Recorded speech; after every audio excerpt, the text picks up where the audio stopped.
Hello, HOSA advisors. I'm Jan Moll, Deputy Director of Competitive Events for HOSA Future Health Professional. And today I'm going to be talking about mental health and the COVID-19 impact on our youth's mental health. WHO said in March 22 the pandemic has caused a 25% increase in the prevalence of anxiety and depression worldwide, and that our young people are at a disproportional risk for suicide and self-harm. Some really frightening statistics. I wanted to share with you what the Surgeon General has to say. People with ADHD save 10 hours studying with this Chrome extension. But no, by all means. Over the next few years, my children and millions of their peers will start down the path to adulthood. Each of their paths will be different. All will be filled with challenges along the way. But it's these challenges that I want to talk to you about today, because I'm deeply concerned as a parent and as a doctor that the obstacles this generation of young people face are unprecedented and uniquely hard to navigate. And the impact that's having on their mental health is devastating. There are a number of long-standing preventable factors that are driving this crisis. The recent ubiquity of technology platforms, especially social media platforms, have had harmful effects on many children. And meanwhile, progress on the issues that will determine the world this generation will inherit, like economic inequality, climate change, racial injustice, LGBTQ rights, the opioid epidemic, and gun violence, feels too slow. It's undercutting the fundamental American promise for many of our children, their hope in the possibility of a better future. All of these factors affecting youth mental health were true before the COVID-19 pandemic, but the last 2 years have dramatically changed young people's experiences at home, at school, and in their communities. It's not just the unfathomable number of deaths or the instability, it's also the pervasive sense of uncertainty and the nagging sense of fear. It's the isolation from loved ones, from friends, and from communities at a moment where human support systems are irreplaceable and more needed than ever before. But at the heart of our youth mental health crisis is a pervasive stigma that tells young people they should be embarrassed if they are struggling with depression, anxiety, stress, or loneliness. It makes a human condition feel inhuman. But senators, we are on the verge of beating back one public health crisis in COVID-19 only to see another grow in its place. In 2019, the year before the pandemic, 1 in 3 high school students reported feeling persistent feelings of sadness or hopelessness, up 40% from a decade prior. From 2011 to 2015, youth psychiatric visits to emergency departments for depression, anxiety, and behavioral challenges increased by 28%. Between 2007 and 2018, suicide rates among youth aged 10 to 24 increased by 57%. A total of 65,026 young people lost. As devastating as these numbers are, the real tragedy is that we are failing as a country to adequately respond to them. Even before the pandemic, we were not doing enough to provide adequate care and treatment options in every community. And COVID-19 has only made that disparity worse. Hi, everyone. George Stephanopoulos here. Thanks for checking out the ABC News YouTube channel.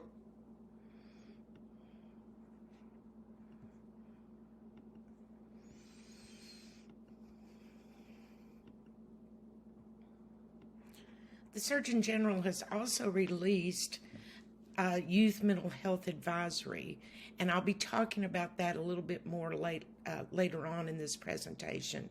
But it is an excellent document that you can download for free.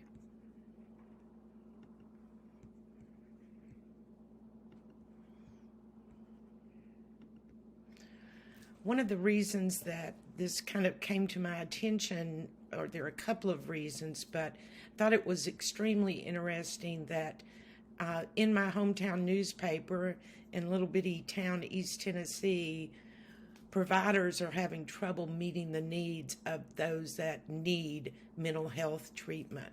So I think it's just really important that we understand that we've got a lot going on with this mental health issue. Back to the Surgeon General's report, I think it's really important that young people know that there are specific things that are outlined in this advisory that they can do.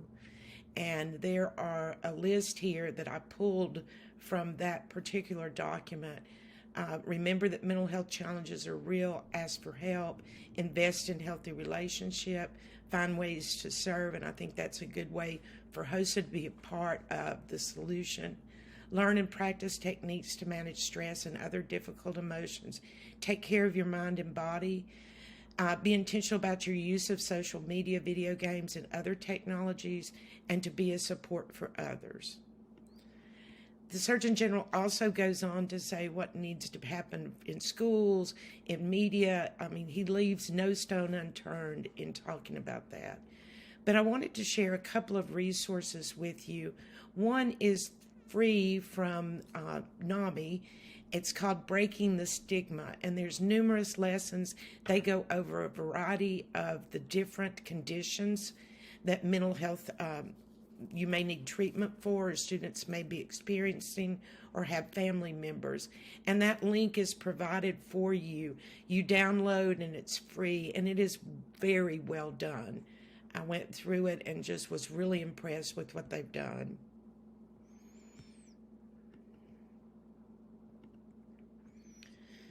Another resource I wanted to share with you is the Born This Way Foundation.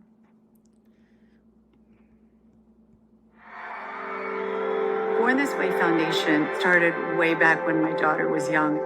She was uniquely different growing up, and that wasn't always appreciated by her peers. As she gained her voice in the industry, she would talk about her issues with young people. I heard really, really deep, beautiful, but tragic also stories from fans. It was very focused around mental health, and they were all in some way going through the same things. I was so compelled to help people. She was really healing, and young people were healing, and they were also feeling empowered. When we first started this organization, we didn't know exactly what it was going to be yet, but we had a mission. We decided our mission was to build a kinder and braver world, and that we were going to do research as well as look for resources that were going to help facilitate that dream. Kindness is at the forefront of everything that we do. Once we stop our busy lives and take a deep breath and do an act of kindness, it's not only healing for ourselves, but there's tremendous benefit to the people around us. Our work is done in service to three lofty goals. The first is to make kindness cool. The second is to validate the emotions of young people around the world. And the third is to eliminate the stigma around mental health. What's amazing about Born This Way Foundation is it's also made by young people, for young people. You can somehow communicate to parents that just because your kid is struggling, it doesn't mean that you failed as a parent, because those are emotions that everyone experiences. Born This Way Foundation has done a lot of things. One is we've put mental health first aid in a lot of schools. Everyone deserves the help that they need. I've walked in on a friend who down the bottom of pills. It's a program for 10th through 12th graders embedded into their schools so that they can learn the warning signs of a mental health issue, learn the vocabulary around which to get help, where to go for resources. Channel kindness, which is kids sharing their stories and us being able to connect with them on a deeper level. Channel Kindness is our youth storytelling platform, and we've trained more than 100 youth reporters on the power of telling their stories. Thank you for sharing your stories with us so that we can help change things. We found Be Kind 21 is a campaign to embed kindness in your everyday life, whether it's you personally or a community. We know from research that if you do something for 21 days, it can become a habit. That's actually the challenge. We saw explosive growth in our programs. We want to make sure that young people feel seen, that they feel supported, and that they know where to go to get support. We want to make sure that young people not only survive their lives, but that they're able to thrive. I am so excited to be here. I'm about to surprise these kids for the first time. Hey guys! How are you? I am so in awe of your bravery. You're changing the world. Would you please come to my show tonight? I know that we're changing lives, and that's the most important thing to my daughter. I want to help kids that have been hurt or are hurting. I want to help them get through that part of their life. You matter and you are loved, and there is a community of support that exists that needs you.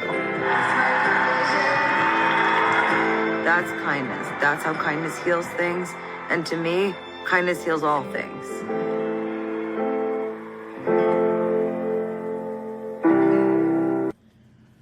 One of the things that's came from the Born This Way Foundation is the Be There certification. It's a free certification course that instructs people on how to help others that are experiencing mental health challenges, and it's written for your students. It's a 2-hour online course that they can do on their own, that they do get a certification for completing. Again, I went through it, did the certification. It's extremely well done. So I would encourage you to explore that for a possible use with your students. The NAMI material turns out to be about 10 hours approximately of materials for the classroom teacher. So you may not have time to do all that, but can pick and choose. But students can do this one on their own, which I think is extremely good. I want you to be watching coming in 22-23. There's going to be a new event announced by HOSA, Mental Health Promotion. We know that this is a topic that is impacting all of us. Hope it is a benefit to you. If you have questions, you can always reach out to me. It's jan.mold@hosa.org. Thank you for your time.